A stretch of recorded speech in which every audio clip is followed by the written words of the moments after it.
Dan saya ingatkan kepada saudara-saudara sekalian, semua video saya, termasuk sesi-sesi kuliah saya, itu tidak dimaksudkan untuk murni menyerang teologi Islam. Sama sekali tidak. Semua video saya, termasuk sesi-sesi kuliah, adalah jawaban atas serangan dari Islam. Jadi jangan dibolak-balik. Jangan dibolak-balik. Kalau Anda menyerang iman saya punya segala hak untuk memberikan jawaban. Kalau Anda menyerang iman saya punya segala hak untuk memberikan jawaban, termasuk memberikan counter attack. Dan saya sudah katakan bahwa serangan teologis itu tidak pernah ditabuh pertama kali oleh kekristenan, tapi berasal dari Allah Subhanahu wa Ta'ala sendiri, dari Muhammad sendiri, kemudian diteruskan selama berabad-abad sampai sekarang oleh Muslims, bahkan akan terus berlangsung. Itu sebenarnya kekristenan punya segala hak untuk memberikan bukan hanya jawaban defensif, tapi juga memberikan counter attack kepada teologi Islam. Jadi supaya kita jelas posisi kita masing-masing. Jadi jangan ngedumel bahwa saya mencari-cari alasan untuk menyerang Islam. Tidak, iman saya diserang oleh Islam, oleh Muhammad, oleh Allahnya, oleh Quran dan oleh Muslims. Dan sebagai seorang Kristen, sebagai seorang hamba Yesus Kristus, saya punya kewajiban dan punya hak untuk memberikan jawaban.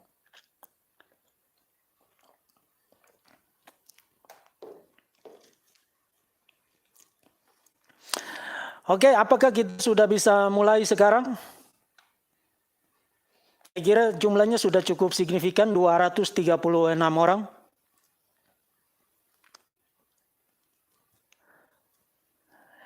Saya ingatkan sekali lagi, ini tidak dimaksudkan terutama untuk menjawab Tante Resa, tapi memang materi-materi yang akan saya sampaikan banyak yang relevan untuk mengcounter Tante Resa. Jadi kita akan mengalokasikan sekitar 5-10 menit di awal untuk memberikan kelayakan yang patut kepada Tante Resa yang mencoba keberuntungannya dengan menabrakkan dirinya kepada Verbum Veritatis.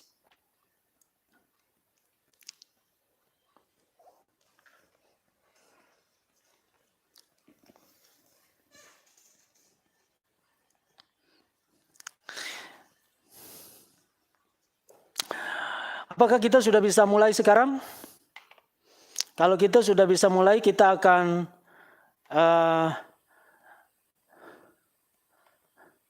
awali dengan doa terlebih dahulu.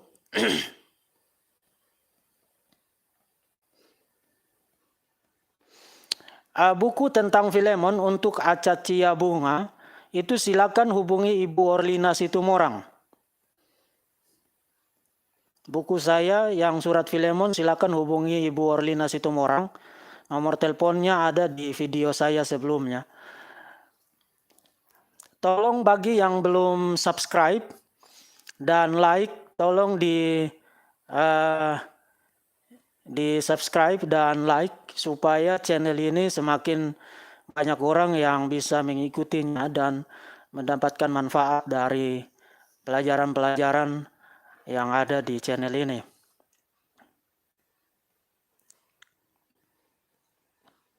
Baik, kita mulai sekarang. Kita awali dengan doa memohon hikmat, bijaksana, pimpinan dan kuasa dari Tuhan. Semua yang Kristen saya berharap untuk berdoa bersama-sama dengan saya. Tuhan Yesus, kami bersyukur karena selalu Engkau sediakan kesempatan bagi kami untuk menjadi alat-Mu memberitakan firman Tuhan, memberitakan Injil, memberitakan tentang kuasa kasih setia-Mu bagi dunia yang pernah Engkau nyatakan secara gemilang di dalam pribadi Tuhan Yesus Kristus yang menjadi manusia untuk menyelamatkan kami dari dosa dan maut. Berkatilah hamba-Mu yang akan menyampaikan materi pada hari ini, pada saat ini. Berkatilah mereka yang sudah join. Berkatilah semua yang akan menonton rekaman dari materi ini. Urapi kami sekalian, supaya roh Tuhan bekerja dengan leluasa, mendatangkan pertobatan bagi mereka yang belum mengenal Tuhan, dan memberikan kekuatan penghiburan iman bagi setiap anak-anak Tuhan yang mengikuti sesi ini, maupun yang akan menonton rekaman dari sesi ini. Berkatilah sesi ini dan permuliakanlah namamu. Nyatakanlah kemuliaan-Mu ya Tuhan, dan berbicaralah melalui hamba-Mu. Urapi mulut hamba-Mu, urapi segala sesuatu fasilitas yang hamba-Mu gunakan untuk sesi ini. Urapi semua mereka yang mengikuti sesi ini. Dan Tuhan menyertai hamba-Mu dan menyembunyikan hamba-Mu di balik salib kasih karunia-Mu, supaya biarlah Tuhan boleh menyatakan kemuliaan-Mu dengan sebesar-besarnya melalui sesi kuliah umum pada sore hari ini. Dalam nama Bapa, dalam nama anaknya Tuhan Yesus Kristus, dalam nama Roh Kudus kami akan memulai sesi ini. Amin. Ya, salam bagi saudara-saudara yang Kristen, dan assalamualaikum bagi saudara-saudara yang Muslim. Kita jumpa lagi dalam sesi kuliah yang baru dengan tema Yahweh mengutus Yahweh, latar belakang kristologi utusan di dalam Perjanjian Lama. Ini adalah sesi lanjutan dari kristologi utusan menurut Injil Yohanes yang sudah saya bahas beberapa waktu yang lalu. Nah, sebelum saya membahas itu, saya ingin memberikan komentar khusus secara ringkas sekitar 5-10 menit untuk Tante Resa. Nah, Tante Resa ini adalah fenomena yang menarik, tapi dengan mengangkat suaranya untuk berapologetika dan berargumentasi di hadapan publik, sebenarnya sebelum Tante Resa mulai, dia sudah murtad. Ya, Anda tidak salah dengar. Tante Resa menurut teologi Islam, bahkan sebelum dia membuka mulutnya dan mempublikasikan argumennya yang sebenarnya sangat ngaco itu kepada publik di YouTube, sebelum dia melakukan itu, dia sudah murtad. Jadi Tante Resa, Anda sudah murtad dari Islam dengan membawa diri ke hadapan publik untuk berapologetika. Nah, apa maksudnya Tante Resa sudah murtad? Saudara ingat ayat terpanjang di dalam Quran adalah surat 2 ayat 282. Surat 2 ayat 282. Dan di dalam surat 2 ayat 282 dikatakan bahwa testimoni seorang perempuan itu hanya bernilai setengah dibandingkan dengan testimoni seorang laki-laki. Itu menurut Allah loh, menurut Allah Subhanahu wa taala loh. Lalu di dalam Sahih Al-Bukhari 2658 dikatakan bahwa itu merupakan bukti defisiensi intelektual perempuan.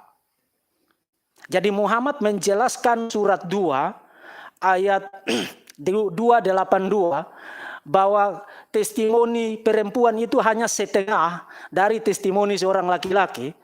Itu berarti perempuan itu otaknya hanya separuh. Itu menurut Muhammad. Sahih Al-Bukhari 2658. Lalu Sahih Muslim 241, Muhammad bilang begini, "You are the majority of the people of the fire." You di situ adalah para perempuan. Para perempuan adalah mayoritas orang yang ada di dalam neraka. Itu menurut Muhammad. Kenapa? Karena menurut Muhammad itu mereka punya intelektual yang deficient in intellect and religion. Itu menurut Muhammad. Nah, jadi Tante Resa maju ke hadapan publik berapologetika dengan, kalau menurut nabinya, Tante Resa maju dengan setengah otak dibandingkan dengan para pria. Dan karena dia berpikir bahwa dia bisa berapologetika seorang diri melawan saya yang adalah seorang pria, sebenarnya Tante Resa seperti yang tadi sudah saya katakan, sudah murtad sebelum dia mulai. Karena untuk berapologetika melawan saya, Tante Resa harus mengasumsikan bahwa dia bisa mengalahkan saya, padahal menurut nabinya dan menurut Allahnya, dia tidak bisa mengalahkan saya karena otaknya hanya separuh. Dia hanya punya otak separuh menurut Muhammad dan menurut Allahnya. Perempuan itu otaknya hanya separuh. Deficient in intellect and religion. Jadi bahkan sebelum Tante Resa mulai, dia sudah harus murtad duluan karena dia mengasumsikan kontradiksi, gagasan yang kontradiktif dengan ajaran Nabi dan ajaran Allahnya sendiri. Nah, in case kalau Tante Resa tidak menerima kesimpulan itu, maka pertanyaannya, apakah Tante Resa tersinggung tidak? Disebut sebagai makhluk yang otaknya hanya separuh. Tersinggung tidak? Kalau you tersinggung berarti you harus percaya bahwa Allahmu dan nabimu mengajarkan hal-hal yang stupid mengenai intelektualitas perempuan. Kalau you tidak tersinggung, you juga harus murtad. Karena menurut hasil riset akademik dari para pakar, misalnya saya kutip dari Jordan Peterson, clinical psychologist, dia bilang begini, rata-rata IQ bagi seorang perempuan dan rata-rata IQ bagi seorang laki-laki identik. Tidak ada perbedaan sama sekali dalam kemampuan kognitif secara general. No difference at all in general cognitive ability. Itu menurut hasil riset kesarjanaan yang dapat dipercaya.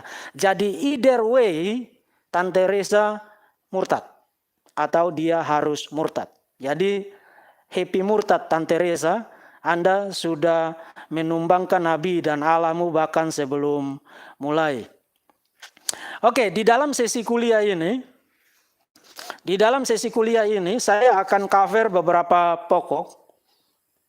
Pertama, saya akan ingatkan secara ringkas materi yang saya sampaikan di dalam sesi kuliah mengenai kristologi utusan menurut Injil Yohanes. Siapa yang mengutus Yesus? Yang mengutus Yesus adalah Bapa.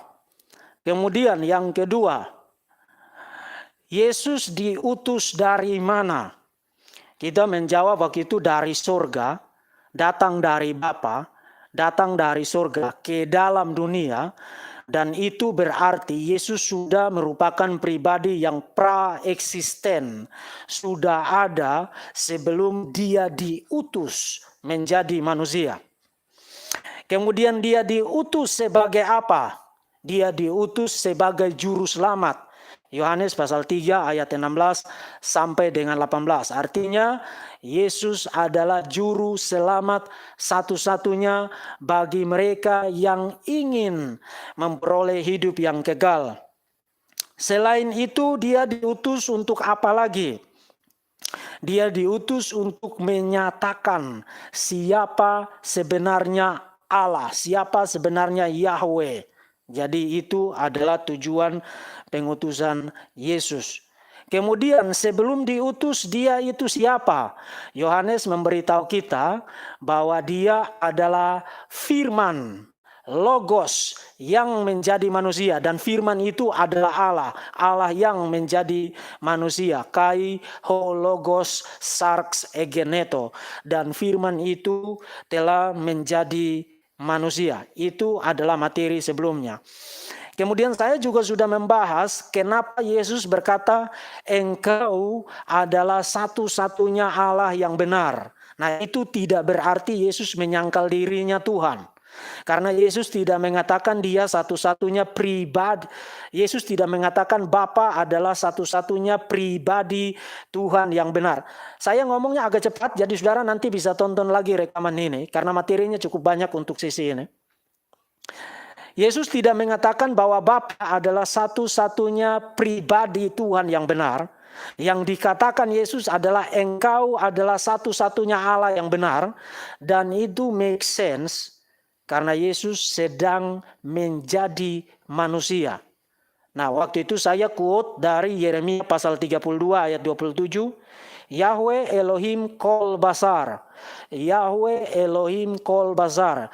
Yahweh adalah Allah atas segala makhluk. Nah, kalau Yesus sedang jadi manusia, maka adalah masuk akal untuk Yesus menyatakan Yahweh sebagai Allahnya. Dan in case kalau Anda pikir masih kurang, Mazmur 22 ayat 10, Mazmur Mesianik, Mazmur mengenai Mesias, di situ Mesias berkata begini, sejak dalam kandungan ibuku, engkau adalah Allahku. Sejak dalam kandungan ibuku, engkau adalah Allahku. Yes, karena dia sedang menjadi manusia. Jadi sebagai manusia, Yahweh adalah Allahnya. Tetapi itu tidak pernah merupakan penyangkalan bahwa dia sendiri adalah Allah yang menjadi manusia. Jadi jangan dibolak-balik. Nah, sebelum kita masuk kepada materi Yahweh mengutus Yahweh di dalam perjanjian lama, saya ingatkan ocehan dari Sanihu Munir. Tuhan tidak bisa mengutus Tuhan. Dan saya waktu itu sudah jawab, bahwa keberatan itu hanya bisa masuk akal kalau orang berangkat dari Unitarianisme, dari tauhid. Masalahnya kekristenan itu tidak percaya tauhid dan Alkitab tidak mengajarkan Unitarianisme. Alkitab tidak pernah mengajarkan tauhid. Tauhid itu baru muncul di dalam ajaran Muhammad pada abad ke-7. Tidak pernah ada sebelumnya. Even para bidat Kristen seperti Arius, seperti para Gnostik, seperti para Ebionit juga tidak percaya tauhid. Orang-orang Yahudi juga tidak percaya tauhid. Tauhid baru muncul pada abad ke-7 di Saudi Arabia oleh Muhammad. Jadi kalau orang berangkat dari tauhid, maka memang dia akan ngoceh Tuhan tidak bisa mengutus Tuhan. Problemnya adalah Alkitab, kekristenan itu Trinitarian. Dan kalau you percaya Trinitarian, maka keberatan itu mendadak menjadi tidak berguna. Termasuk juga Tante Reza mengoceh, apakah Tuhan bisa menciptakan Tuhan? Nah, itu adalah pertanyaan yang paling stupid yang pernah saya dengar di dalam sejarah kestupitan. Saya tidak ingin mengatakan hal-hal kasar, tapi kalau stupid ya memang stupid. Karena tidak pernah di dalam kekristenan, waktu kekristenan mengaku Yesus menjadi manusia, Allah menjadi manusia, itu berarti Tuhan menciptakan Tuhan. Jadi you menciptakan konsep hayalan, memformulasinya dalam bentuk pertanyaan, kemudian melemparkannya kepada kekristenan, itu adalah nice straw man. Jadi berhenti merasa diri pintar ketika Anda hanya melontarkan pertanyaan straw man lalu bersorak-sorak bahwa Anda membantah kekristenan. Oke, sekarang kita mulai dengan materi dari sesi ini. Yahweh mengutus Yahweh di dalam perjanjian lama. Pertanyaannya adalah, apakah pengutusan Yesus seperti yang kita sudah lihat di dalam Injil Yohanes, Allah dalam wujud manusia, Allah yang berinkarnasi menjadi manusia, apakah itu merupakan fenomena satu-satunya di dalam sejarah pewahyuan, atau sebenarnya itu sudah dilakukan oleh Tuhan sebelumnya dan inkarnasi Yesus itu sekadar merupakan klimaks dari penyataan diri Tuhan dalam wujud manusia? Nah, jawaban dari pertanyaan itu adalah yes. Dan itu kita bisa buktikan dengan sangat gampang berdasarkan bukti-bukti tekstual yang sangat berlimpah dari dalam perjanjian lama. Jadi fenomena Tuhan menyatakan diri dalam wujud manusia itu bukan baru pernah terjadi atau dikarang oleh kekristenan pada 2000 tahun yang lalu di Palestina pada abad pertama. No, itu sudah terjadi di sepanjang sejarah penyingkapan diri Tuhan, sejarah pewahyuan di dalam perjanjian lama, dan itu catatannya sangat banyak. Sangat banyak. Nah, karena itu saya hanya akan fokus demi keringkasan kepada dua hal saja. Pertama, saya akan fokus kepada daftar Yahweh, firman Tuhan di dalam perjanjian lama. Kemudian saya akan fokus membahas tentang malak Yahweh, malaikat Tuhan di dalam perjanjian lama. Kemudian saya akan menarik kaitannya sebagai latar belakang dengan kristologi utusan di dalam Injil Yohanes yang sudah saya bahas dalam beberapa hari yang lalu. Nah, untuk mengerti tentang konsep itu, kita harus punya sejumlah pokok pemahaman latar belakang.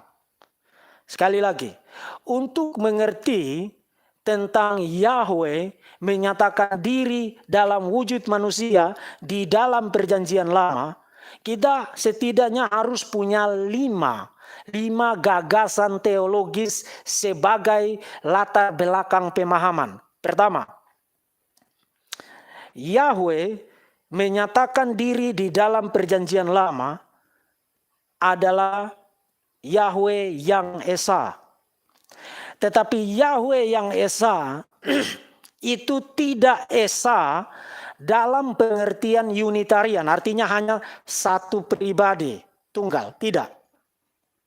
Perjanjian lama memberikan kesaksian yang eksplisit bahwa Yahweh itu multipersonal. Itu datanya sangat banyak, hanya saja kita tidak punya waktu untuk bahas itu. Jadi kita saya state itu sebagai sebuah proposisi teologis sebagai pemahaman latar belakang yang pertama. Kedua,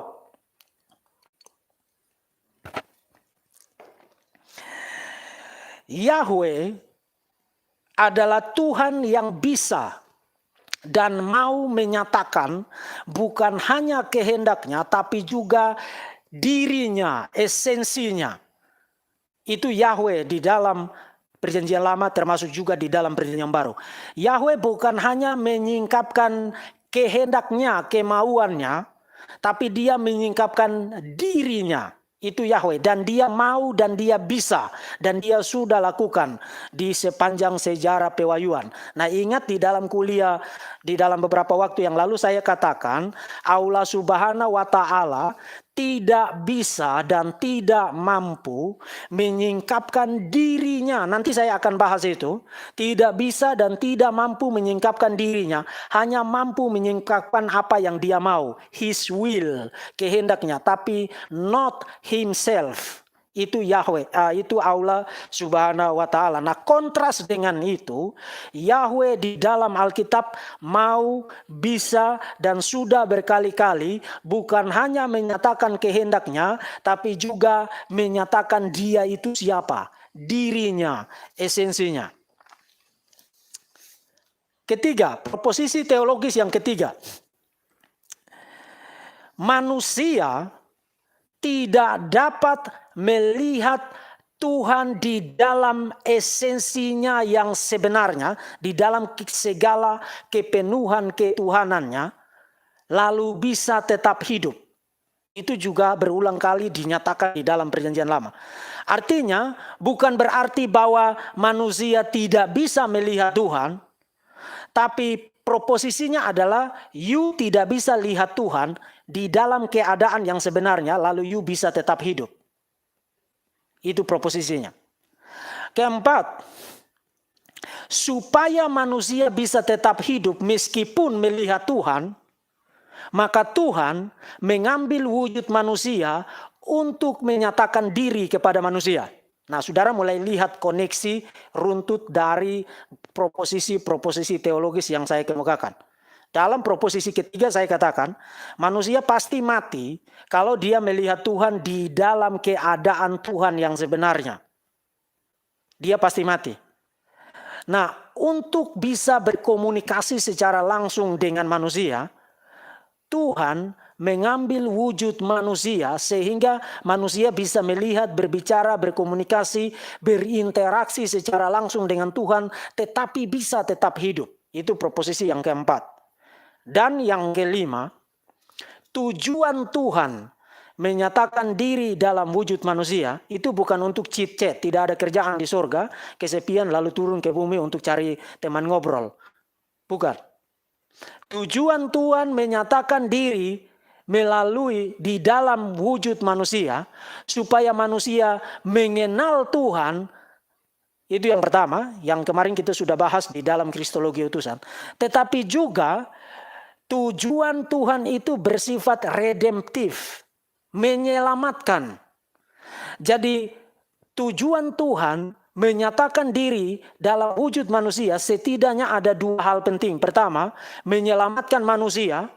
Dan yang kedua, supaya manusia bisa mengenal Tuhan dan memiliki relasi personal dengan Tuhan, relasi pribadi yang intim dengan Tuhan. Dan itu sudah saya bahas di dalam Kristologi Utusan dalam beberapa hari yang lalu. Nah, saya akan bacakan satu teks dalam Perjanjian Lama untuk mengcover 5 pokok penting tadi.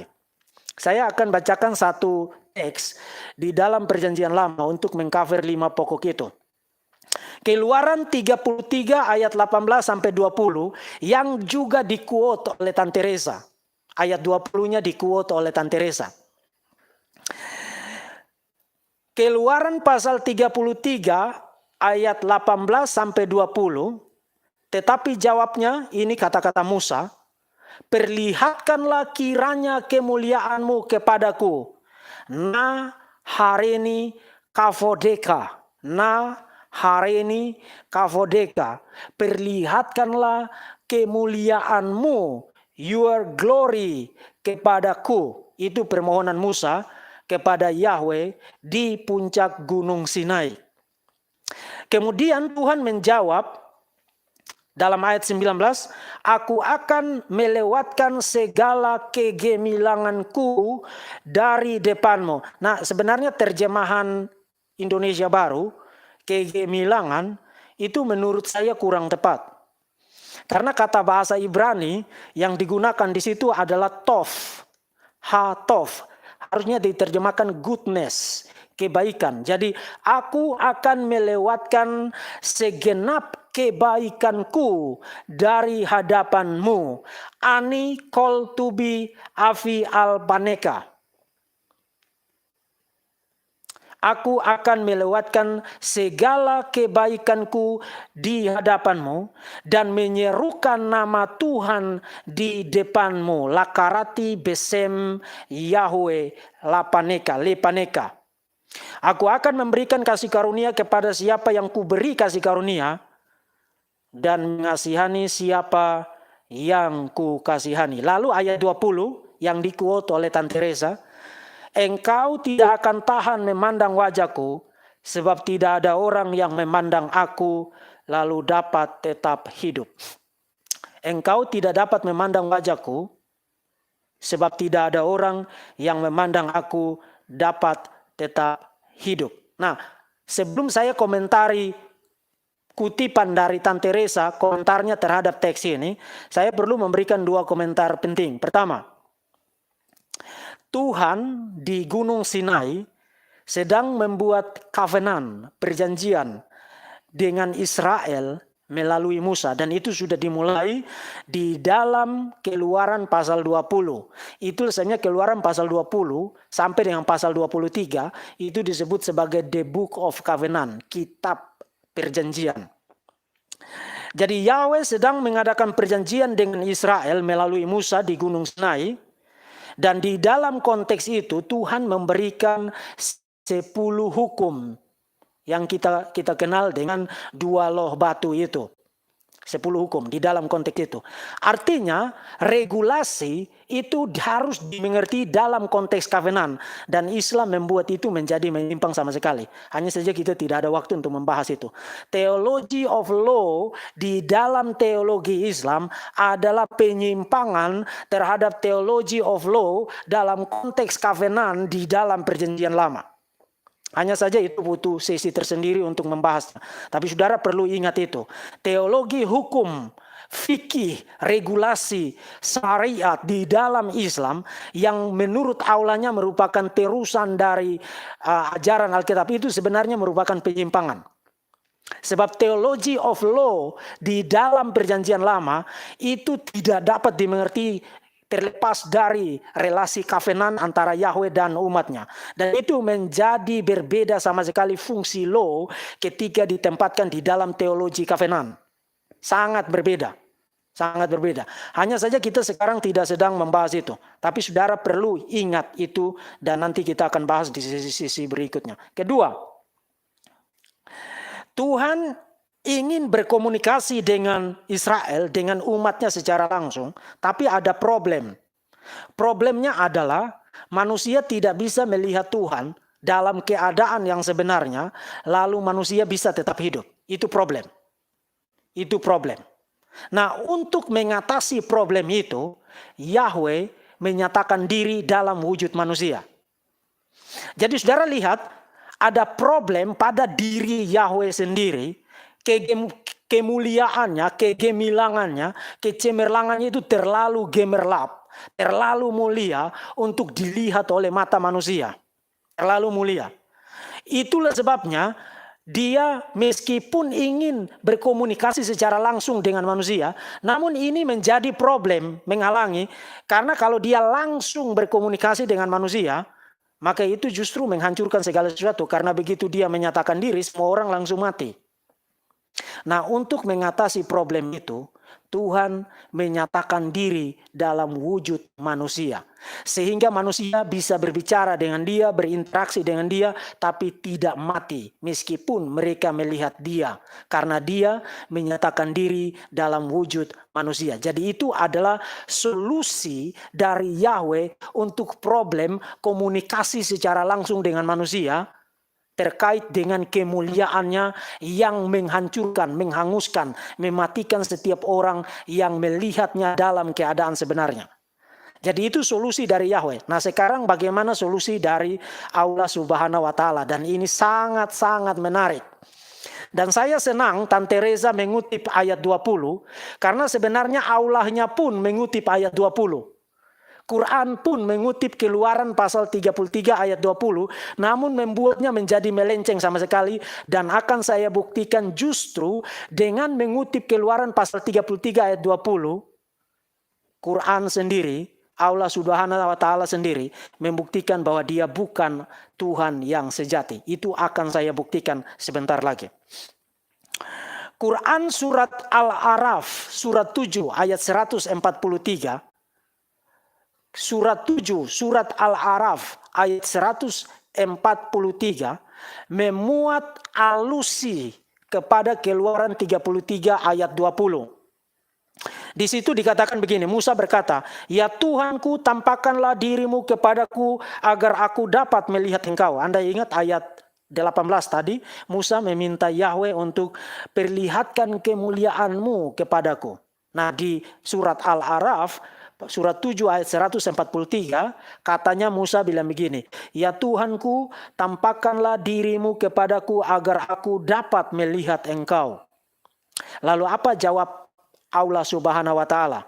Allah Subhanahu wa Ta'ala bilang begini, "Engkau tidak akan sanggup melihatku, namun lihatlah gunung itu, jika ia di tempatnya sebagaimana sedia kala, niscaya engkau dapat melihatku." Maka Tuhan menampakkan keagungannya kepada gunung itu hancur lulu, dan Musa pun jatuh pingsan. Setelah Musa sadar, dia berkata, "Maha suci engkau, aku bertobat kepada engkau, dan aku adalah yang pertama-tama beriman." Aku adalah yang pertama-tama beriman. Nah, logik dari ayat Quranik ini adalah begini. Sama seperti gunung itu hancur karena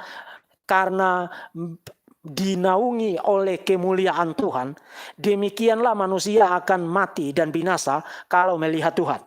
Itu logiknya. Dan logik itu persis sama, koheren dengan Keluaran pasal 33 ayat 20. Waktu Musa meminta untuk melihat kemuliaan Tuhan, Tuhan bilang, "Kamu tidak bisa melihat aku lalu bisa tetap hidup." Jadi logiknya sama. But solusinya berbeda. Apa solusi dari Allah Subhanahu wa Ta'ala untuk bisa berkomunikasi dengan manusia? Kalau tadi kita lihat solusi dari Yahweh adalah dia menjadi manusia, sehingga meskipun manusia melihat dia, manusia bisa tetap hidup. Itu solusi dari Yahweh. Solusi dari Allah Subhanahu wa Ta'ala ini apa? Artinya Yahweh dan Allah Subhanahu wa Ta'ala berhadapan dengan problem yang sama. Keduanya ingin berkomunikasi dengan manusia secara langsung, tapi mereka tidak bisa berkomunikasi secara langsung karena mereka terlalu mulia, terlalu agung. Manusia pasti mati kalau melihat Tuhan dalam keadaan sebenarnya. Nah, solusi dari Yahweh adalah dia menjadi manusia, menyatakan diri dalam wujud manusia. Lalu apa solusi Allah Subhanahu wa Ta'ala? Solusinya ada di dalam surat 42 ayat 51. Itu solusi dari Allah Subhanahu wa Ta'ala. Surat 42 ayat 51. Dan tidaklah patut bagi seorang manusia bahwa Allah akan berbicara kepadanya kecuali dengan perantaraan wahyu dari belakang hijab, dari belakang tabir, dari belakang tirai. Jadi Tuhan tidak bisa berbicara secara langsung dengan manusia. Kenapa? Manusia pasti akan mati. Maka solusi dari Yahweh adalah oke, saya akan tetap bicara, tapi saya tidak bisa bicara secara langsung. Saya bicara dari belakang tabir, dari belakang tirai, dari belakang hijab. Dan ironisnya, Muslim mengerti hijab itu untuk menutup muka. Padahal hijab di dalam ayat ini berarti tirai yang menghalangi supaya ada kontak langsung antara Allah Subhanahu wa Ta'ala dengan ciptaannya, dengan manusia. Sehingga komunikasi itu terjadi dan tidak mematikan manusia yang menerima komunikasi itu. Itu solusi dari Allah Subhanahu wa Ta'ala. Nah, solusi ini sebenarnya bukan solusi. Ini bukan solusi, malah merupakan problem. Jadi ya Allah Subhanahu wa Ta'ala tidak memiliki kemampuan untuk solving the problem. Saudara ingat problemnya tadi kan? Tuhan terlalu mulia, tapi dia ingin bicara dengan manusia secara langsung. Masalahnya kalau bicara secara langsung, manusia pasti akan mati. Nah, itu problem. Lalu bagaimana Tuhan mengatasi problem itu, memberikan solusi untuk problem itu? Solusi dari Yahweh adalah Yahweh menyatakan diri dalam wujud manusia, sehingga manusia bisa lihat Yahweh, tapi bisa tetap hidup. Komunikasi berjalan dan semua beres. Itu solusi dari Yahweh. Solusi dari Allah Subhanahu wa Ta'ala adalah bersembunyi di belakang tirai. Ngomong dari belakang tirai, tidak bisa ngomong secara langsung face to face dengan manusia. Artinya Allah Subhanahu wa Ta'ala tidak memberikan solusi untuk problem ini, malah cara yang dia tempuh berbicara dari belakang tirai ini memperlihatkan bahwa dia tidak mampu untuk mengatasi problem ini. Jadi Oke, daripada manusia mati saya bicara dari belakang saja. Dia tidak bisa berbicara secara langsung, face to face dengan manusia. Nah, jadi ada tiga hal penting untuk saudara bisa nangkap logik, saudara bisa nangkap poin saya. Pertama, Allah Subhanahu wa Ta'ala ingin berkomunikasi dengan manusia. Itu pertama. Problemnya adalah manusia akan mati kalau dia langsung bicara face to face dengan manusia. Itu problem. Karena dia terlalu mulia. Logiknya begitu. Solusi dari Allah Subhanahu wa Ta'ala adalah sembunyi di belakang tirai. Bicara dari belakang hijab.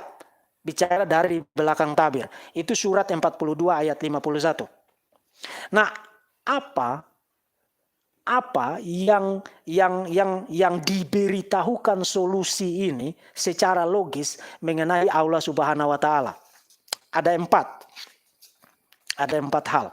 Logik dari solusi Allah Subhanahu wa Ta'ala di dalam surat 42 ayat 51 adalah pertama, dia tidak sungguh-sungguh bermaksud untuk ngomong secara langsung dengan manusia.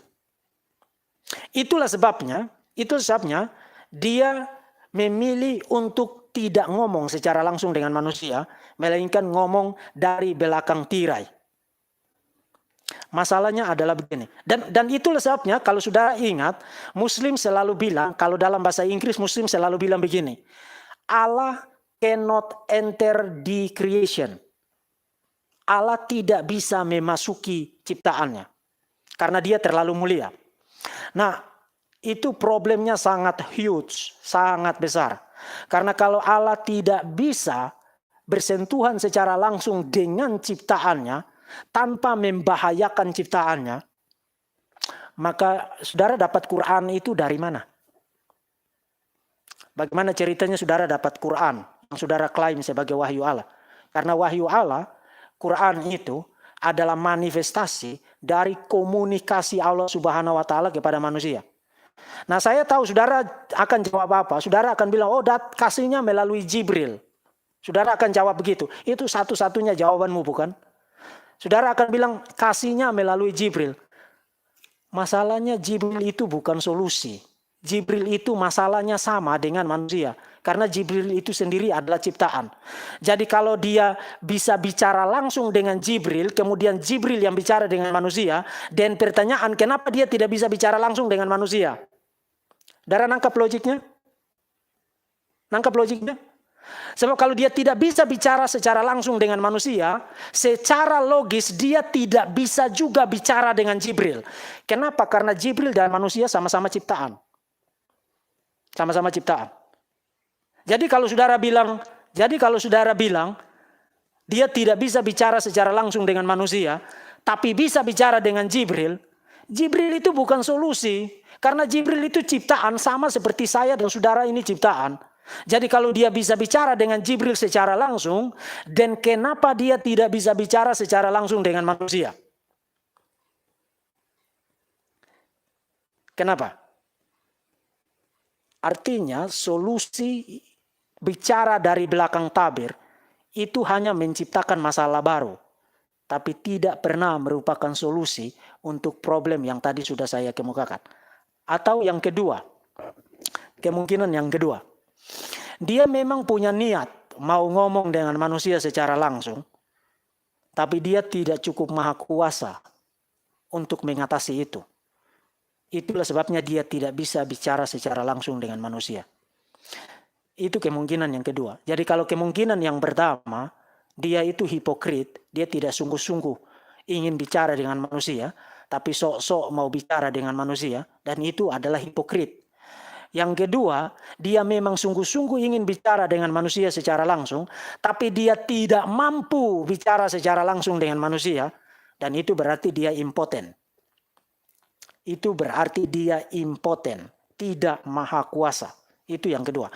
Yang ketiga, dia sungguh-sungguh bermaksud dan maha kuasa untuk mewujudkan itu, tapi dia tidak tahu bagaimana caranya supaya itu terjadi. Itu kemungkinan yang ketiga. Dan kalau kemungkinan yang ketiga ini yang benar, maka itu berarti Allahmu itu stupid.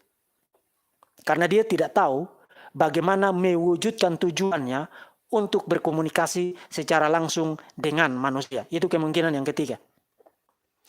Jadi either way, solusi Allah Subhanahu wa taala di dalam surat 42 ayat 51 itu merupakan solusi yang menciptakan masalah yang jauh lebih besar bahkan bagi dirinya sendiri, dan itu justru membuktikan bahwa Allah Subhanahu wa taala bukanlah Tuhan yang benar. Sebab dia tidak dapat menyelesaikan masalahnya sendiri. Nah, kalau you punya Tuhan yang tidak mampu solving his own problem, dia tidak mampu menyelesaikan masalahnya sendiri, bagaimana you bisa percaya dia mampu menyelesaikan masalahmu Muslims? Tuhanmu tidak mampu menyelesaikan masalahnya sendiri. Itulah sebabnya dia hanya bisa bersembunyi di belakang hijab, lalu bicara dari belakang sana, tidak bisa bicara secara langsung dengan manusia. Berita baiknya adalah ribuan tahun yang lalu sebelum Muhammad muncul di Saudi Arabia, ribuan tahun yang lalu, problem itu telah diatasi dengan sangat gemilang oleh Yahweh. Yahweh telah menyelesaikan problem komunikasi secara langsung itu dengan cara menjadi manusia. Dan seperti yang akan saya buktikan nanti, itu merupakan a normal choice, pilihan normal bagi Yahweh di dalam perjanjian lama. Lalu klimaksnya inkarnasi Yesus Kristus. Jadi kalau you mengatakan Tuhan tidak bisa jadi manusia, you mengatakan beberapa opsi. Pertama, you mengatakan bahwa Tuhanmu hipokrit, dia tidak sungguh-sungguh ingin bicara dengan manusia, tapi dia sok-sok bilang mau ngomong sama manusia, itu hipokrit. Atau yang kedua, you bilang Tuhanmu tidak maha kuasa, dia ingin bicara dengan manusia secara langsung, tapi dia tidak sanggup mewujudkan itu. Atau yang ketiga, you bilang Allahmu stupid. Dia maha kuasa untuk mewujudkan itu, sungguh-sungguh ingin mewujudkan itu, but dia tidak tahu bagaimana cara mewujudkan itu. Jadi kalau you bilang Tuhan tidak bisa menjadi manusia, kamu baru saja menguburkan Tuhanmu ke dalam lubang yang sangat besar. Karena ketiga opsi itu sama-sama tidak menguntungkan bagi posisi teologi Islam. Sama sekali tidak menguntungkan bagi posisi teologi Islam. Nah, sekarang kita akan lihat data-data perjanjian lama yang membuktikan bahwa solusi Yahweh menyatakan diri dalam wujud manusia merupakan sebuah pilihan yang normal, yang regular, yang terjadi berulang kali di dalam perjanjian lama. Nah, saya akan membahas poin itu dengan menyorot dua elemen penting di dalam perjanjian lama. Masih banyak hal yang lain, tapi saya akan bahas dua elemen penting yang akan sangat menolong saudara untuk mengerti banyak hal mengenai Yesus di dalam perjanjian baru. Jadi bagi saudara yang Kristen, perhatikan baik-baik data tekstual ini dan perhatikan formulasi argumennya, karena itu akan sangat menolong saudara berdiri kokoh dan tangguh terhadap serangan apapun dari Muslim mengenai Tuhan Yesus Kristus. Jadi perhatikan, kita mulai dari firman Tuhan, Davar Yahweh. Nah, saudara harus ingat bahwa saya sudah jelaskan di dalam Kristologi Logos bahwa firman Tuhan, Davar Yahweh itu bukan sekadar perkataan lisan, bukan sekadar pikirannya Tuhan yang diwujudkan dalam perkataan lisan. No, firman Tuhan adalah pribadi, dan itu bisa dibuktikan dengan sangat gampang di dalam perjanjian lama. Kita mulai dari Kejadian pasal 12. Kita mulai dengan Kejadian pasal 12. Nah, sebagai pengetahuan background saja, Kejadian pasal 1 sampai dengan Kejadian pasal 12 itu Tuhan bicara secara umum, bicara dengan manusia secara umum. Lalu pasal 12 Tuhan mulai fokus kepada satu orang, yaitu Abraham. Tuhan mengadakan perjanjian dengan Abraham supaya nanti melalui Abraham dan keturunannya berkat keselamatan, rencana keselamatan itu menjadi terwujud bagi semua manusia, bahkan seisi alam semesta. Itu adalah pembagian struktur kitab Kejadian. Jadi pasal 1 sampai pasal 11 itu Tuhan deal dengan creation, dengan ciptaan, dengan alam semesta, dengan manusia secara umum. Itu Kejadian pasal 1 sampai dengan pasal 11. Mulai dari pasal 12 sampai dengan pasal terakhir, itu Tuhan mulai fokus kepada Abraham dan keturunannya. Jadi melalui Abraham dan keturunannya, berkat rencana keselamatan, rencana penebusan akan mendatangkan manfaat bagi semua manusia dan bagi seluruh alam ciptaan Tuhan. Nah, itu struktur dari kitab Kejadian. Nah, di dalam kitab Kejadian pasal 12 itu adalah awal di mana Tuhan mengadakan perjanjian dengan Abraham dengan cara memanggil dia keluar dari rumah keluarganya, dari kampung halamannya di Ur Kasdim. Itu Kejadian pasal 12. Yang menarik adalah di ayat 7 dikatakan begini. Saudara perhatikan Kejadian pasal 12 ayat 7. Ketika itu Tuhan menampakkan diri kepada Abraham. Perhatikan. Ketika itu Tuhan menampakkan diri, memperlihatkan diri kepada Abraham. Nah, saudara ingat Keluaran pasal 33 tadi? You tidak bisa lihat Tuhan lalu tetap hidup. Tetapi sekarang Abraham bisa melihat Tuhan yang menampakkan diri. Nanti kita akan lihat ternyata Tuhan menampakkan diri dalam wujud manusia. Dan Abraham tetap hidup, komunikasi berjalan, tujuan Tuhan tercapai. Ketika Tuhan menampakkan diri kepada Abraham, wayera Yahweh el Avram. Itu dari kata ra'ah di dalam bahasa Ibrani berarti to be seen, menjadi terlihat. Jadi Tuhan memperlihatkan dirinya, menampakkan dirinya kepada Abraham di dalam Kejadian pasal 12 ayat yang ke-7. Dan itu mengantar kita kepada Kejadian pasal 15. Kepada Kejadian pasal 15. Di dalam ayat 1 sampai 6, ternyata Tuhan yang menampakkan diri dalam Kejadian pasal 12 itu disebut dengan sebutan Dafar Yahweh, firman Tuhan. Saudara perhatikan di dalam ayat 1 dikatakan begini. Kemudian datanglah firman Tuhan kepada Abraham dalam satu visi, dalam satu penglihatan. Nah, kalau itu kata-kata, hanya kata-kata, saudara tidak lihat kata-kata, saudara mendengar kata-kata. Tapi di sini dikatakan, datanglah firman Tuhan dalam satu visi yang bisa dilihat. Artinya ini tidak bicara kata-kata, tidak bicara pikirannya Tuhan, tapi bicara pribadi, wujud yang bisa kelihatan. Maka dikatakan, maka datanglah firman Tuhan kepada Abraham dalam satu penglihatan. Dalam satu penglihatan. Dalam bahasa Ibraninya digunakan kata mahase yang berarti visi, penglihatan, sesuatu yang bisa dilihat secara visual. Dan berkata kepada Abraham, janganlah takut Abram, akulah perisaimu, upamu akan menjadi sangat besar. Lalu di dalam ayat 4 dan 5, pasal yang sama, pasal 15, dikatakan begini. Tetapi datanglah firman Tuhan kepadanya, demikian.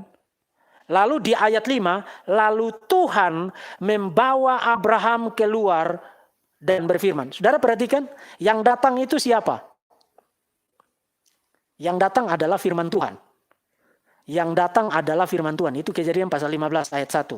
Lalu juga dinyatakan di dalam ayat 4. Jadi yang datang itu disebut firman Tuhan. Lalu yang menarik di ayat 5 dikatakan, lalu Tuhan membawa Abraham keluar. Nah, kalau itu kata-kata tidak membawa saudara keluar. Saudara bisa nangkap logiknya? Jadi firman Tuhan itu menyatakan diri dalam wujud pribadi. Dalam wujud pribadi, dan pribadi yang kelihatan itu, pribadi Yahweh yang kelihatan itu disebut dengan sebutan firman Tuhan. Disebut dengan sebutan firman Tuhan. Nah, saya bisa menambahkan banyak bagian yang lain. 1 Samuel pasal 3 ayat 1 sampai 21. Kemudian Yeremia pasal 1, terutama di ayat 9, firman Tuhan. Lalu di ayat 9 dikatakan Tuhan mengulurkan tangannya dan menjamah mulutku. Nah, yang mengulurkan tangan di situ adalah firman Tuhan. Kalau firman Tuhan itu hanya kata-kata, kata-kata itu tidak punya tangan untuk diulurkan dan menjamah mulutnya Yeremia. Artinya Dafar Yahweh di dalam perjanjian lama itu adalah person, pribadi Tuhan yang menyatakan diri dalam wujud manusia. Kejadian pasal 12, saudara perhatikan teks-teksnya. Kejadian pasal 12, Kejadian pasal 15, kemudian 1 Samuel pasal 3 ayat 1 sampai 21, dan Yeremia pasal 1. Dan Yeremia pasal 1. Nah,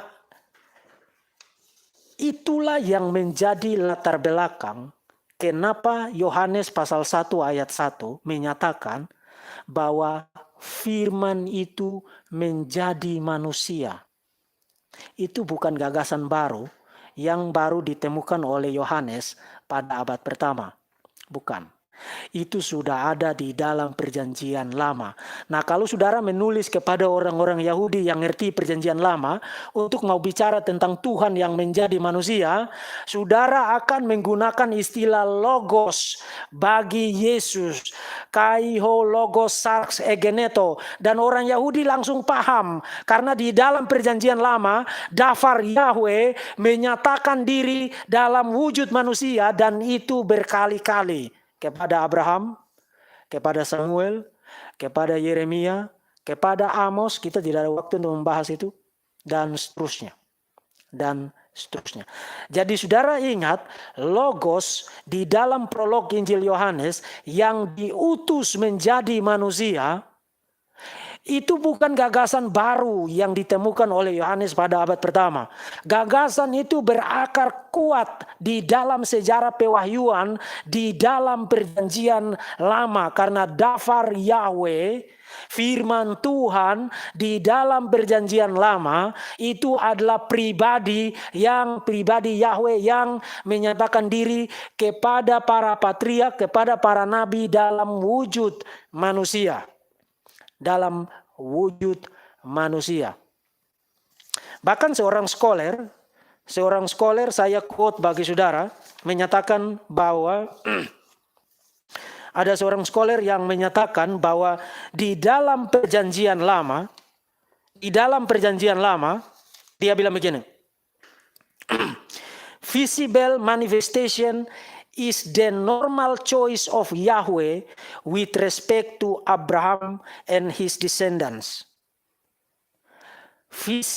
Visible manifestation, manifestasi yang kelihatan, yang visible, yang bisa dilihat, is the normal choice, pilihan yang normal bagi Yahweh, is the normal choice of Yahweh di dalam perjanjian lama. Artinya itu tidak terjadi 1-2 kali. Itu tidak terjadi 1-2 kali. Tapi merupakan sebuah pilihan yang normal. Cara yang normal. Yang digunakan berkali-kali oleh Yahweh untuk berkomunikasi dengan manusia. Dan manifestasi yang visible itu dalam wujud manusia itu di dalam perjanjian lama disebut dengan sebutan apa tadi? Dafar Yahweh, firman Tuhan. Jadi istilah firman Tuhan bagi Yesus, logos bagi Yesus, itu punya pengertian yang unik dari yang biasanya saudara asumsikan. Itu bukan berarti sebuah kata-kata yang tidak berwujud atau bukan sekadar pikirannya Tuhan. No. Di dalam prolog Injil Yohanes, logos bagi Yesus adalah pribadi. Pribadi nyata, Tuhan yang menyatakan diri dalam wujud manusia. Kai ho logos sarx egeneto. Dan firman itu menjadi daging. Dan itu sudah dilakukan Tuhan di dalam perjanjian lama berkali-kali. Jadi kalau saudara orang Yahudi hidup di abad pertama, membaca prolog Injil Yohanes, saudara tidak menganggap itu sebagai sesuatu yang aneh. Itu sudah dilakukan Tuhan berkali-kali di dalam perjanjian lama. Tapi bukan hanya itu. Yang menarik itu begini. Saudara ingat tadi firman Tuhan menampakkan diri dalam wujud manusia kepada Abraham, Kejadian pasal 12, Kejadian pasal 15. Nanti juga di dalam Kejadian pasal 18, pasal 19 yang akan saya bahas nanti. Tapi yang menarik adalah begini. Di dalam Yohanes pasal 8 ayat 56, Yohanes pasal 8 ayat 56, Yesus bilang begini, Abraham bapamu bersukacita bahwa ia melihat hariku dan ia telah melihatnya dan ia bersukacita. Ini Yesus yang bilang. Yesus bilang Abraham pernah melihat aku. Nah, kapan Abraham pernah melihat Yesus? Kejadian pasal 12, Kejadian pasal 15, nanti lagi satu Kejadian pasal 18 dan pasal 19. Itulah sebabnya Yesus bilang, Abraham bersukacita Karena ia melihat hariku dan ia telah melihatnya dan ia bersuka cita. Ia bersuka cita. Tapi lebih spektakuler dari itu lagi, Yesus bilang di dalam pasal 8 ayat 56, di dalam pasal 8 ayat 56, sebelum Abraham ada, aku ada. Sebelum Abraham jadi, aku ada. Dan itu make sense. Karena dia sudah harus ada terlebih dahulu sebelum dia menampakkan diri kepada Abraham. Dan itu ada di dalam perjanjian lama. Kejadian pasal 12, kejadian pasal 15. Dan Yesus sendiri mengkaitkan dirinya dengan daftar Yahweh di dalam kitab Kejadian. Abraham melihat hari-hariku dan ia melihatnya dan ia bersuka cita. Dan itu sebabnya kata-kata Yesus, prin Abraham genestai ego eimi. Prim Abraham genestai ego eimi. Sebelum Abraham ada, aku ada. Menjadi masuk akal. Karena dia harus sudah ada sebelum dia menyatakan diri kepada Abraham di dalam Kejadian pasal 12 dan Kejadian pasal 15. Itu kata-kata Yesus loh. Soal saudara percaya atau tidak, saya tidak ada urusan dengan itu. Tapi Yesus sendiri menyatakan bahwa dialah yang menyatakan diri kepada Abraham dalam Kejadian pasal 12 dan Kejadian pasal 15 dan Kejadian pasal 18, pasal 19 yang nanti akan saya bahas. Kemudian itu mengantar kita kepada Kejadian pasal 18 dan ini sangat spektakuler. Ini sangat spektakuler. Kejadian pasal 18, pasal 19 adalah teks yang sangat spektakuler. Di dalam Kejadian pasal 18 ayat 1 dikatakan, kemudian Tuhan menampakkan diri kepada Abraham dekat pohon terbantin di Mamre. Sedang ia duduk di pintu kemahnya waktu hari panas terik. Nah, di dalam konteksnya Abraham melihat 3 pria, 3 orang. Dan salah satunya adalah Yahweh. Salah satu dari ketiga orang itu adalah Yahweh. 2 lagi menurut Kejadian pasal 19 adalah malaikat. Jadi Yahweh menampakkan diri dalam wujud manusia didampingi oleh 2 orang malaikat. Itu menurut konteks Kejadian pasal 18, Kejadian pasal 19. Tuhan menampakkan diri kepada Abraham dekat pohon terbantin di Mamre. Dan di dalam Kejadian pasal 25, di dalam Kejadian pasal 25, kita tahu bahwa Abraham mengenal siapa yang datang itu. Dia mengenalnya sebagai Yahweh. Dia mengenalnya sebagai Yahweh. Karena di dalam ayat 25 dia menyebut sosok itu begini. Dia menyebut sosok itu hakim segenap bumi. Hakim segenap bumi. Ha sopet kol haaretz. Ha sopet kol haaretz di dalam bahasa Ibraninya. Hakim atas segenap bumi. Nah, siapa hakim atas segenap bumi? Yahweh. Jadi Abraham mengenali salah satu di antara ketiga orang itu sebagai Yahweh sendiri dan dia menyebutnya Ho sopet kol haaretz. Ho sopet kol haaretz. Hakim atas segenap bumi. Pertanyaan. Bagaimana Abraham tahu bahwa itu adalah Yahweh? Karena tidak dikatakan di situ, mereka memperkenalkan diri, salah satunya memperkenalkan diri bahwa saya itu Yahweh, tidak dikatakan. Bagaimana Abraham tahu di dalam ayat 25 bahwa dia sedang bicara dengan Yahweh sendiri dalam wujud manusia? Dia hanya bisa tahu itu karena dia sudah pernah melihat Yahweh sebelumnya dalam Kejadian pasal 12, dalam Kejadian pasal 15. Dan itu menjadi masuk akal kenapa di dalam Kejadian pasal 18 Yahweh tidak perlu lagi memperkenalkan diri. Dan Abraham langsung mengenali ini Yahweh, menyebutnya sebagai hakim atas segala bumi. Karena memang dia sudah pernah melihat daftar Yahweh, firman Tuhan menyatakan diri dalam wujud yang bisa dilihat. di dalam Kejadian pasal 12, Kejadian pasal yang ke-15.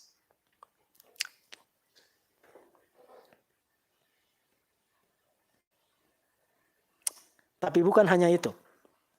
Bukan hanya itu. Saudara pasti pernah dengar berkali-kali. Saudara pasti pernah dengar berkali-kali Muslim selalu begini, Tuhan kok makan? Dengan asumsi Tuhan tidak bisa makan. Saudara pernah dengar itu? Pernah dengar itu? Tuhan kok makan? Nah, Tante Resa di dalam videonya pun ngoceh begitu. Tuhan kok makan gitu kan. Saudara ingat Sanihu Munir bilang Tuhan kok butuh timba. Nah, dari mana mereka dapat ide itu? Mereka dapat ide itu dari Quran, dari Allah Subhanahu wa taala. Surat 5 ayat 75. Surat 5 ayat 75. Mereka dapat argumen itu dari Quran. Surat 5 ayat 75. Dikatakan begini, Al-Masih putra Maryam hanyalah seorang rasul. Sebelumnya pun sudah berlalu banyak rasul dan ibunya seorang berpegang teguh pada kebenaran. Keduanya biasa memakan makanan. Keduanya biasa memakan makanan. Logiknya adalah begini, karena Isa dan ibunya biasa makan makanan, yang makan makanan bukan Tuhan, maka Isa dan ibunya bukan Tuhan. Itu logiknya. Problem. Tidak pernah di dalam sejarah kekristenan Maria disembah sebagai Tuhan. Jadi Allah Subhanahu wa taala let alone memberikan kritik. Allah Subhanahu wa taala bahkan tidak paham tentang doktrin ketuhanan orang-orang Kristen, sehingga dia berpikir bahwa orang Kristen itu menyembah Maria sebagai Tuhan. Itu problem yang pertama. Yang kedua, tidak semua yang makan makanan itu pasti bukan Tuhan. Saudara follow kata-kata saya. Tidak semua yang makan makanan itu pasti bukan Tuhan. Karena makan makanan tidak harus karena dia butuh makan, tapi semata-mata karena makan makanan itu bukan sesuatu yang berdosa. Dan yang menarik adalah di dalam Kejadian pasal 18, Yahweh sudah membantah Allah Subhanahu wa taala ribuan tahun sebelum Muhammad memperkenalkan Allah Subhanahu wa taala. Yahweh sudah membantah bahwa Tuhan kok bisa makan. Saudara membaca di dalam Kejadian pasal 18 ayat 7 dan 8. Yahweh makan loh. Lalu berlarilah Abraham kepada lembu sapinya. Ia mengambil seekor anak lembu yang empuk dan baik dagingnya dan memberikannya kepada seorang bujangnya. Lalu orang ini segera mengelolanya. Lalu pasal 18 ayat 8 saudara perhatikan. Pasal 18 ayat 8 kitab Kejadian. Perhatikan. Kemudian diambilnya dadi dan susu serta anak lembu yang telah diolah itu. Lalu dihidangkannya di depan orang-orang itu. Dan ia berdiri di dekat mereka di pohon terbanting itu. Sedang mereka makan. Nah tadi di dalam konteksnya. Salah satu dari ketiga pria itu adalah Yahweh sendiri. Dan dikatakan mereka makan. Tuhanmu tidak bisa makan, Muslim.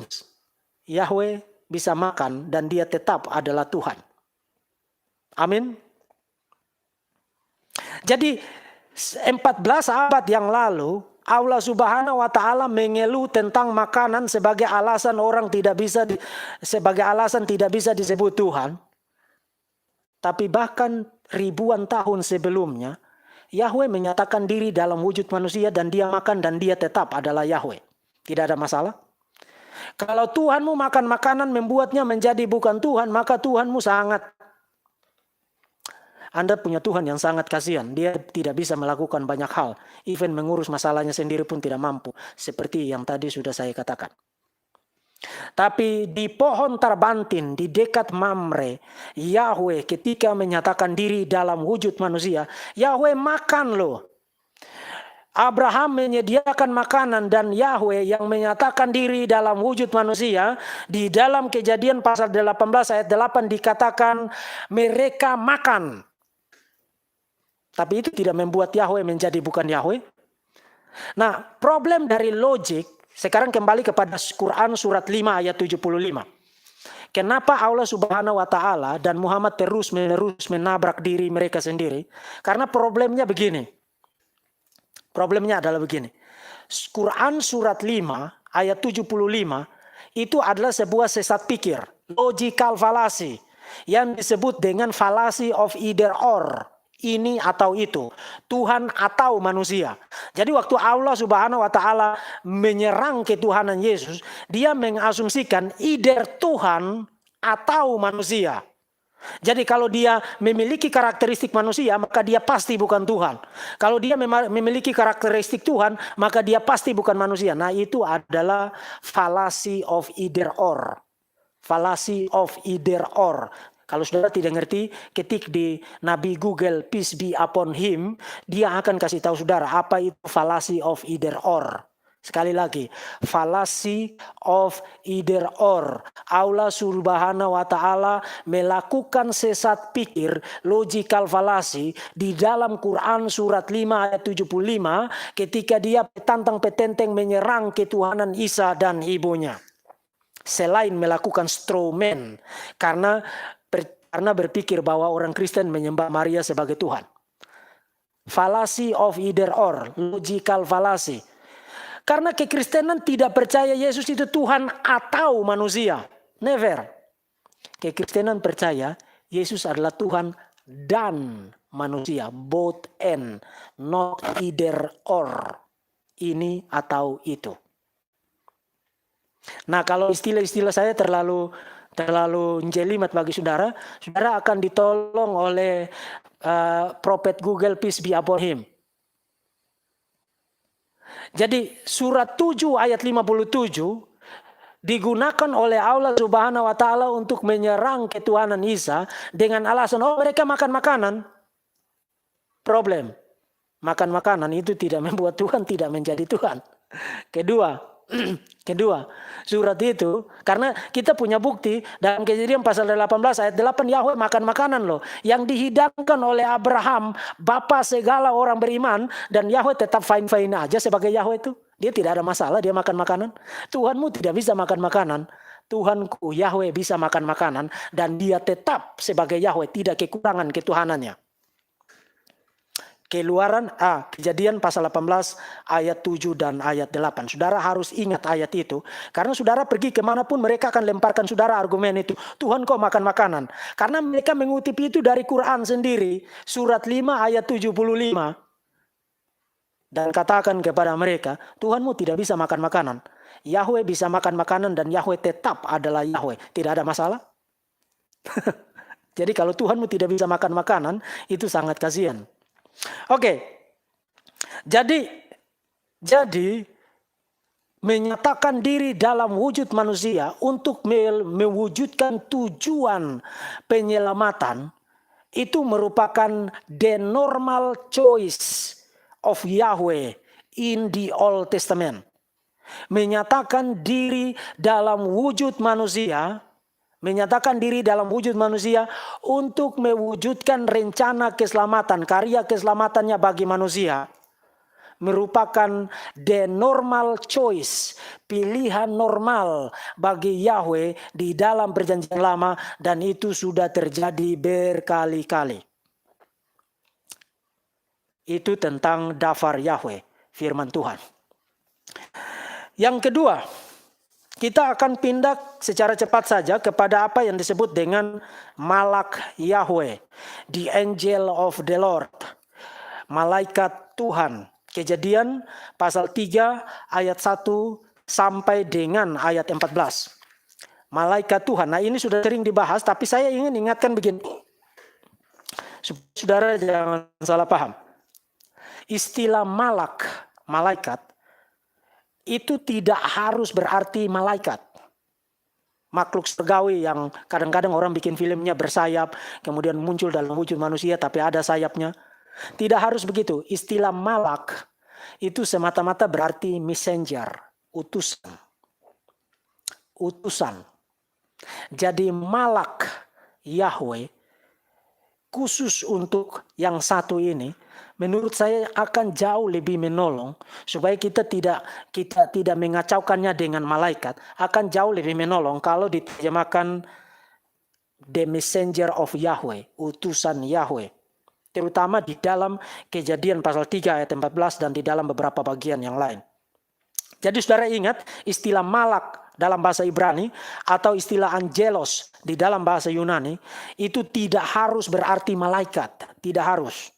Karena istilah itu semata-mata berarti utusan, messenger, orang yang diutus, pribadi yang diutus. Nah, ini akan mengantar kita kepada jantung dari materi ini. Jadi tadi bagian yang pertama membentuk paradigma kita bahwa menjadi manusia, menyatakan diri dalam wujud manusia merupakan pilihan yang normal dan sudah dilakukan berkali-kali. Dan ketika menyatakan diri dalam wujud manusia, Yahweh menyebut dirinya Davar Yahweh, firman Tuhan. Sekarang kita kepada Malak Yahweh. Malak Yahweh. Malaikat Tuhan atau utusan Tuhan, terutama di dalam Keluaran pasal 3 ayat 1 sampai 14 itu bagian yang sangat familiar bagi saudara, karena di situ Tuhan menampakkan diri kepada Musa di semak belukar dalam wujud api yang menyala-nyala. Dan yang menarik adalah di ayat 2 dikatakan, lalu malaikat Tuhan menampakkan dirinya di dalam nyala api yang keluar dari semak duri. Lalu ia melihat dan tampaklah semak duri itu menyala tetapi tidak terbakar. Itu di dalam ayat 2. Tapi di dalam ayat 5 dikatakan, ketika dilihat Tuhan. Jadi di dalam ayat 2 malaikat Tuhan. Lalu di dalam ayat 4 dan 5 yang berbicara adalah Yahweh. Nah ini menarik. Menariknya itu begini. Apakah malaikat Tuhan di situ adalah sebutan lain dari Yahweh di dalam ayat 4 dan 5? Atau sebenarnya Yahweh yang tidak kelihatan dan malaikat Tuhan itu sama-sama ada di dalam semak belukar yang menyala-nyala itu. Nah memang ada ambiguity di situ. Tapi nanti ada satu teks lain yang membuat itu menjadi jelas. Ada satu teks lain yang membuat itu menjadi jelas. Menjadi jelas. Keluaran pasal 23 ayat 20 sampai dengan ayat 23. Keluaran pasal 23 ayat 20 sampai dengan ayat 23. Keluaran pasal 23 ayat 20 sampai dengan ayat 23. Sesungguhnya aku mengutus seorang malaikat berjalan di depanmu untuk melindungi engkau di jalan dan untuk membawa engkau ke tempat yang telah kusediakan. Jagalah dirimu di hadapannya dan dengarkanlah perkataannya. Janganlah engkau mendurhaka terhadapnya, sebab pelanggaranmu tidak akan diampuninya.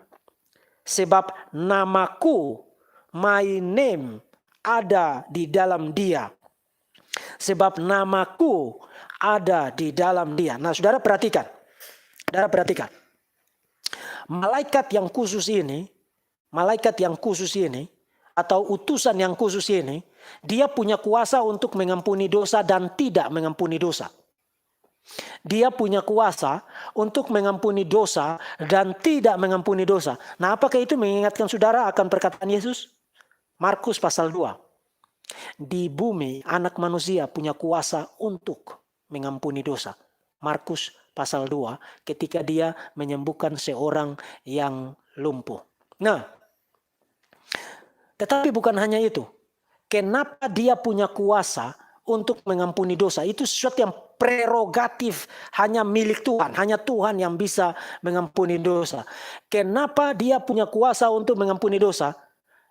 Dikatakan di ayat 21, sebab namaku, my name, ada di dalam dia.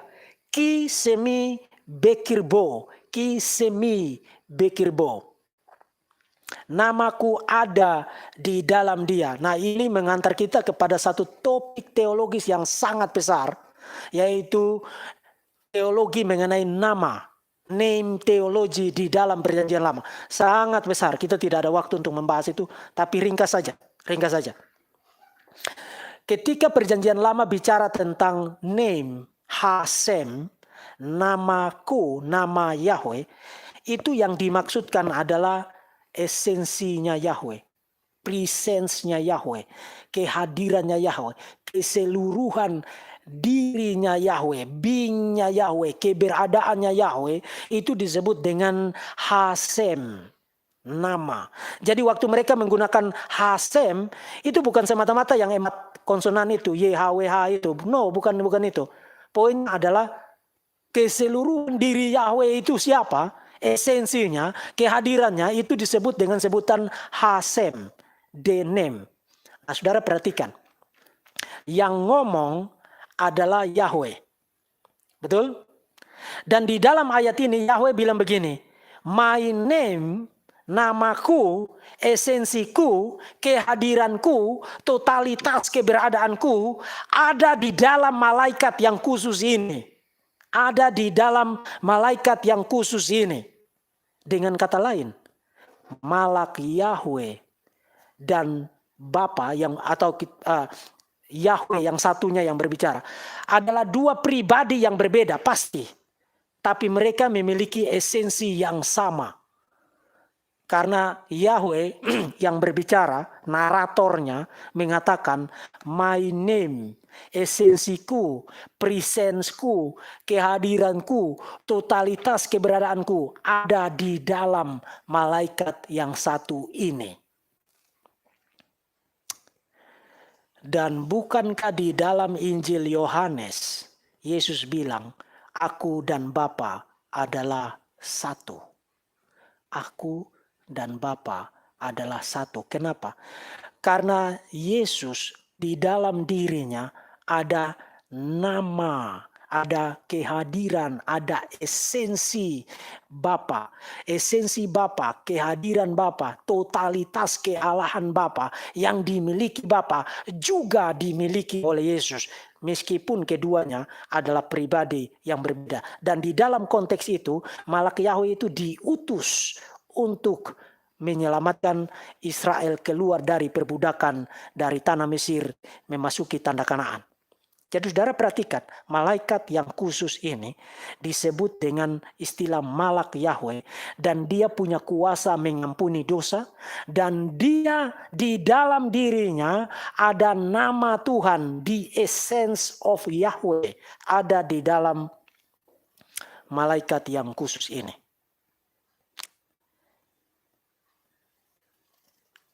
Dan tidak heran, kembali kepada Kejadian pasal 18, pasal 19.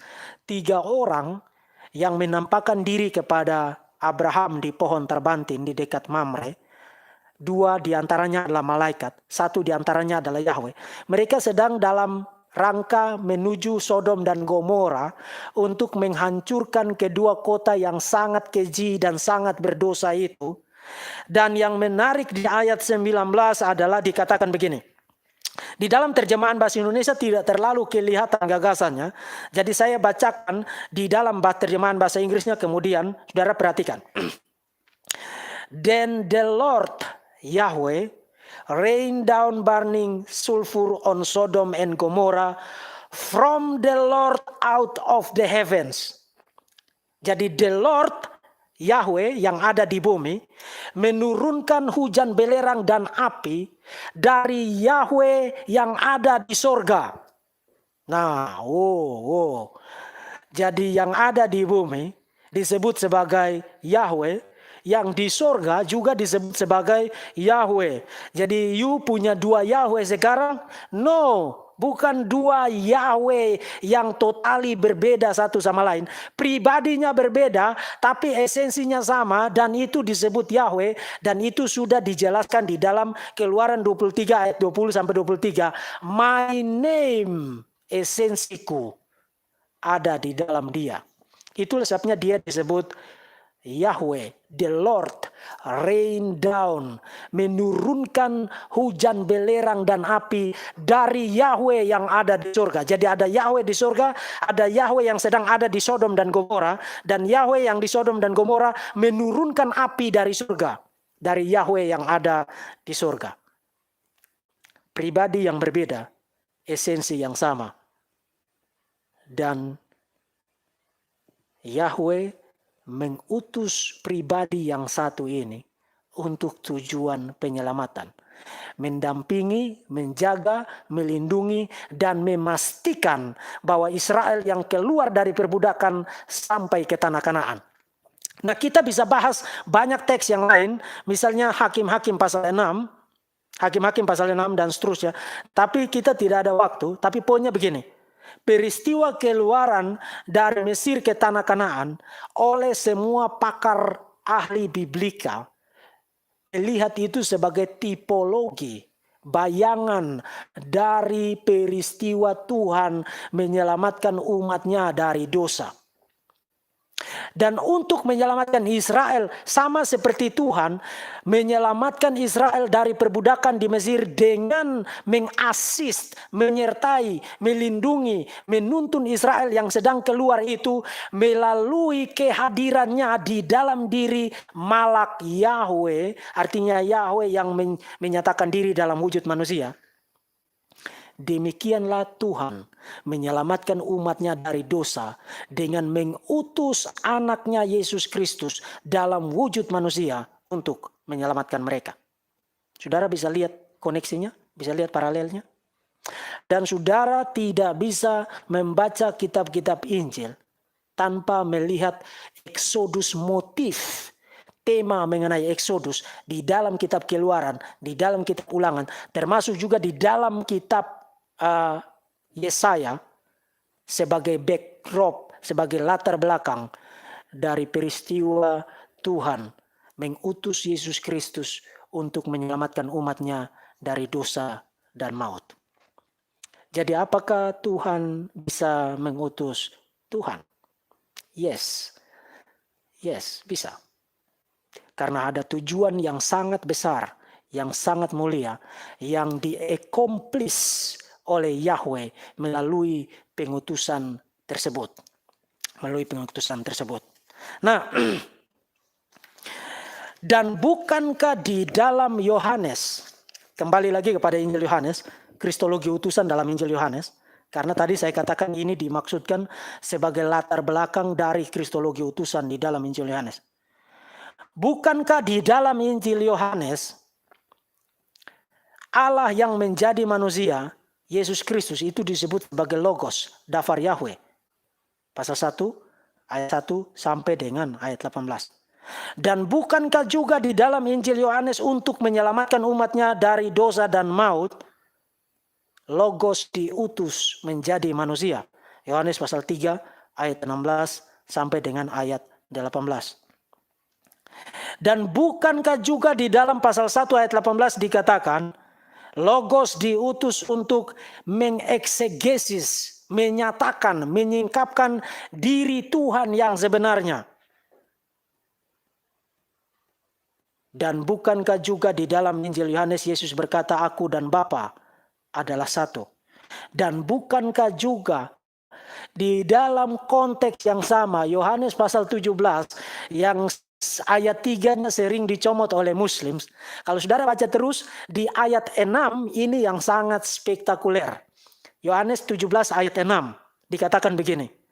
Aku telah menyatakan namamu kepada semua orang. Saudara ingat tadi kepada malaikat Yahweh di Keluaran pasal 20, Yahweh bilang apa? My name, namaku ada di dalam dia. Namaku ada di dalam dia. Dan di dalam Yohanes 17 ayat 6, Yesus bilang, Aku telah menyatakan namamu kepada semua orang. Nah, saya tahu masih banyak hal yang harus dibahas. Tapi mari kita simpulkan poin ini. Kemudian kita akan pakai 5-10 menit untuk saya take pertanyaan. Pertama, apakah Yahweh bisa mengutus Yahweh? Yes. Tapi itu bukan berarti dua Yahweh yang completely berbeda. Itu simply berarti ada dua pribadi yang berbeda yang disebut sebagai Yahweh. Pribadi yang satu diutus bukan untuk chit-chat, tapi untuk tujuan yang sangat mulia, yang nanti yang sudah saya jelaskan di dalam kristologi Logos maupun yang tadi sudah saya jelaskan. Jadi apakah Yahweh bisa mengutus Yahweh di dalam perjanjian lama? Oh yes. Termasuk di dalam Injil Yohanes, termasuk di dalam seluruh perjanjian baru, termasuk di dalam seluruh sejarah pewahyuan. Lalu mendadak di abad ke-7 Muhammad bilang tidak bisa. Kedua, apakah Yahweh bisa menjadi manusia? Oh, absolutely yes. Yahweh bisa menjadi manusia. Actually, he did it as the normal choice. Dia melakukan itu sebagai pilihan normal. Dan sekali lagi mendadak, Allah Subhanahu wa Ta'ala di abad ke-7 tidak bisa melakukan itu. Itu sangat menarik. Ketiga, untuk tujuan apa Yahweh menjadi manusia? Untuk tujuan apa Yahweh menjadi manusia? Untuk tujuan menyelamatkan manusia dari dosa dan maut, dan menyatakan diri, nama, essence, presence Tuhan yang sebenarnya kepada manusia. Dan yang terakhir, apakah hanya dengan menjadi manusia Yahweh baru bisa membuktikan dirinya maha kuasa? Nah, ini adalah argumen dangdut dari Tante Reza. Kembali kepada Tante Reza. Don't. Otakmu nggak nyampe. Saya sudah hancurkan Reza pada menit yang pertama. Sekarang saya akan hancurkan argumennya. Tante Reza bilang begini. Apakah Tuhan harus membuktikan kemahakuasaannya dengan menjadi manusia? Baru dia maha kuasa? Itu bukan argumen saya, itu straw man. Tante Reza, itu straw man. Saya tidak bilang bahwa supaya dia membuktikan dirinya maha kuasa, maka dia harus menjadi manusia. Saya tidak pernah argue begitu. Itu straw man. You menciptakan bayangan sendiri, meninju bayanganmu, lalu you pikir you menyerang argumen saya. No, itu bukan argumen saya. Yang saya katakan adalah begini. Kalau you bilang Tuhan tidak bisa menjadi manusia, dan itu berarti Tuhanmu tidak maha kuasa. Dan itu completely berbeda dengan you mengatakan untuk membuktikan dia maha kuasa, dia harus menjadi manusia. Itu completely berbeda. Dan yang menarik adalah begini. Kembali kepada komentar saya mengenai Reza.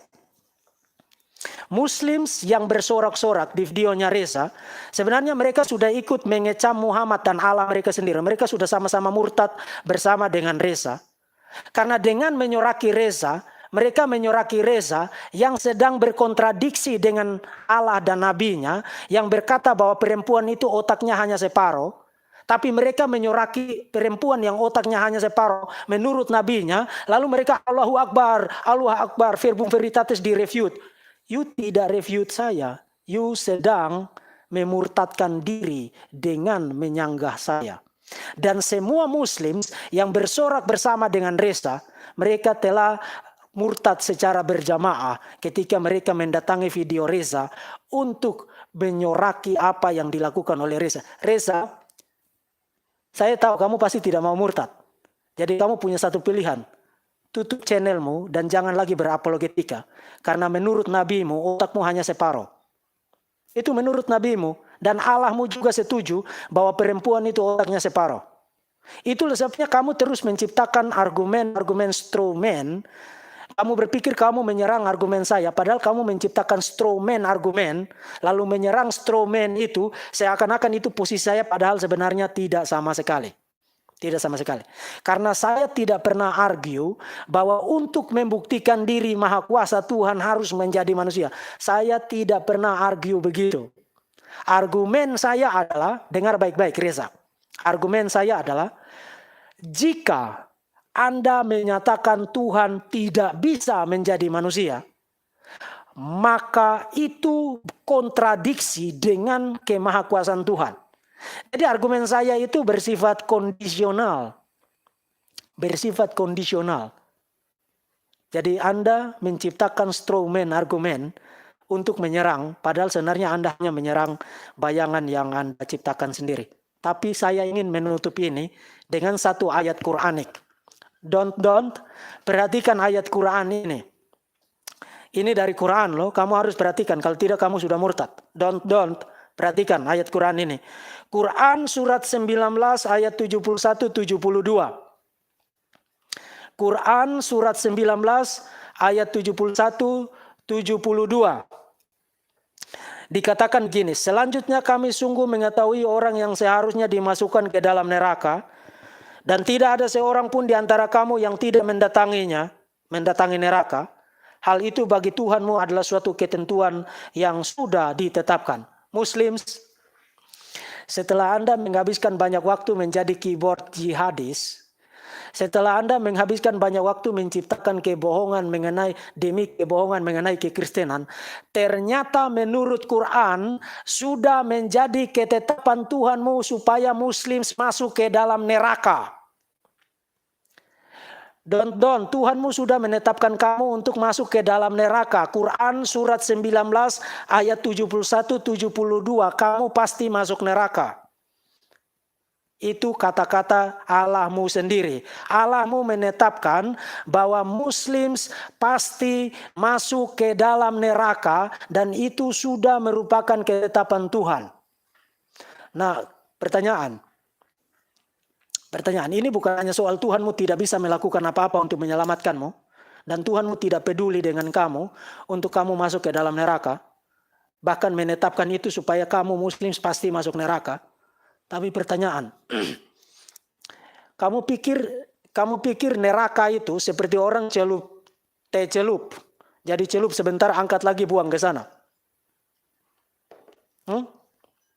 Kamu mau gambling dengan berpikir bahwa oke, masuk neraka hanya sementara saja, nanti Tuhan angkat lagi kemudian pindahkan ke surga.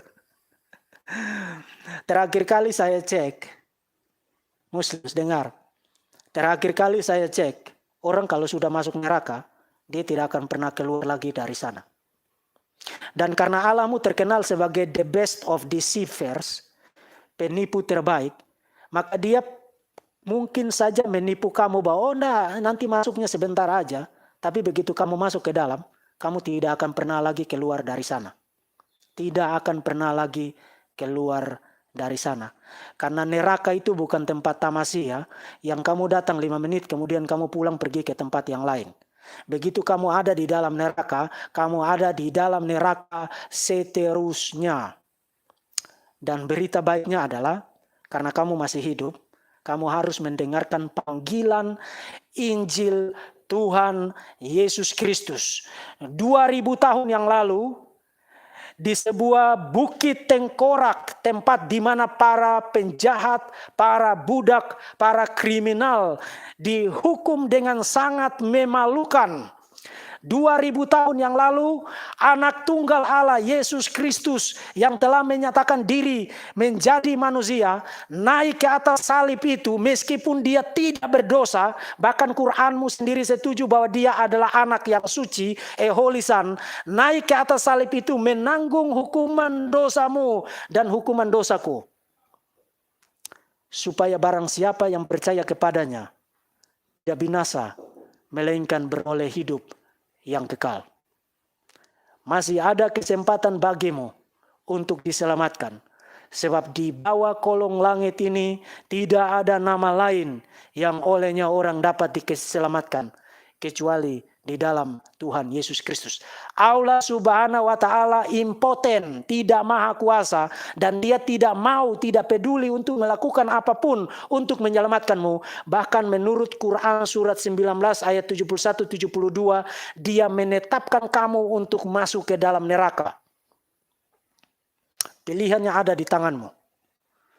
Dan jangan berjudi dengan nasib kekekalanmu, mempercayakan hidupmu kepada sosok Tuhan yang telah menetapkan kamu untuk masuk ke dalam neraka. Tuhan Yesus memberkati saudara-saudara sekalian.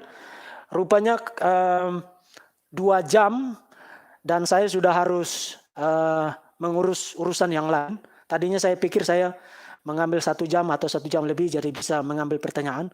Rupanya kita tidak bisa take question lagi. Tapi nanti saya akan cek chatnya untuk melihat pertanyaan-pertanyaan yang relevan, kemudian saya akan memberikan jawaban. Saya akan memberikan jawaban melalui video-video yang lain. Tuhan Yesus memberkati saudara-saudara sekalian, tetap bersemangat untuk belajar, tetap bersemangat untuk mencintai kebenaran, dan berdoa Tuhan memberikan keberanian untuk memberitakan Injil Yesus Kristus tanpa gentar. Tanpa gentar. Sebab di dalam dunia ini, satu-satunya cara untuk orang diselamatkan adalah melalui pemberitaan Injil. Tanpa pemberitaan Injil, tidak ada harapan bagi dunia ini. Tuhan Yesus memberkati saudara-saudara sekalian.